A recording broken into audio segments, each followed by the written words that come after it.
Hey guys, welcome to Mama's Basement. We've got the Year 1 Game 11 recap here. It's going to be a quickie.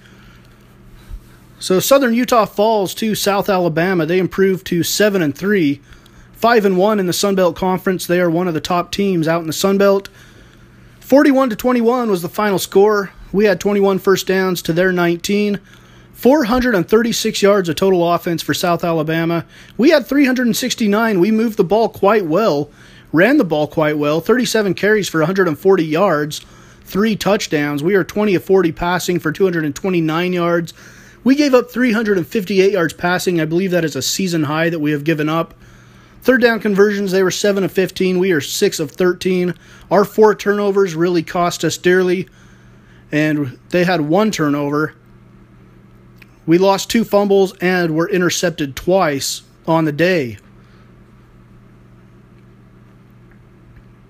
All right, quick look at some player stats. Dalen was 19 of 33, no touchdowns, 1 interception, 211 yards, a 105.2 rating. Cantu was awful at 1 of 7, 1 interception, a 7.3 rating.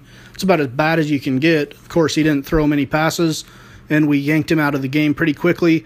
I believe Mitch Dalen is going to start the final game of the season at BYU, and then we'll go into the offseason with a wide-open quarterback battle, and we will throw a new recruit, Kearney, into the mix as well for the quarterback position. So it'll be interesting to see who gets the nod next season as our starting quarterback. Rayshawn Martin was 14 carries for 40 yards, only a 2.8 yard average. Frank Sanft, 9 carries for 25 yards. Malik Brown had 2 carries for 30 yards, 15 yard average. Cantu, 5 carries for 49 yards.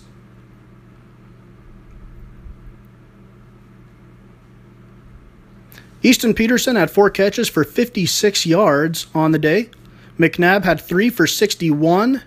Martin, 5 for 25. Fa'atuma Ola, only 2 for 26 in his senior day, not the way he would have liked to go out.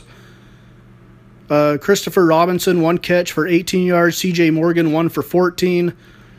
4 of our offensive linemen gave up sacks. Nissen, Meyer, Burgess, and Farr. The only one that didn't was Donaldson, and he was inserted into the starting lineup late in the season to take the place of Griffin at the right tackle.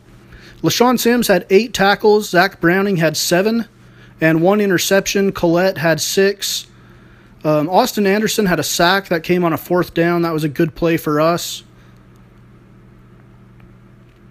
And I don't think anybody else had sacks. They didn't.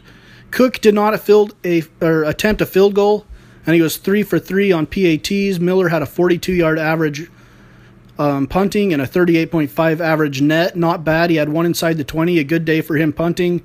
McNabb, 5 kick returns for 94 yards. Not the best day for him.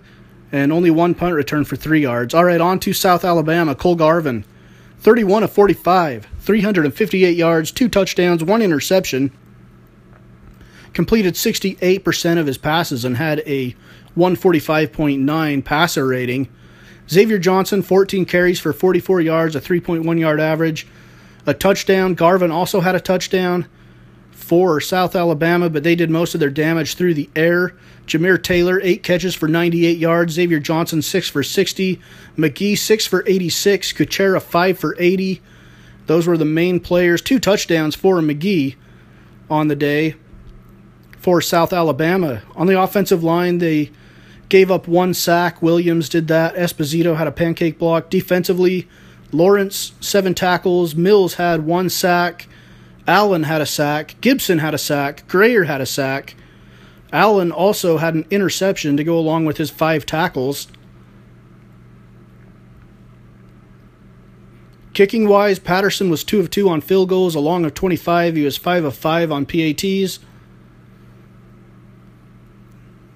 Punting for them, they had 4 punts, an average of only 27.5 yards, and 1 inside the 20 for Waitman.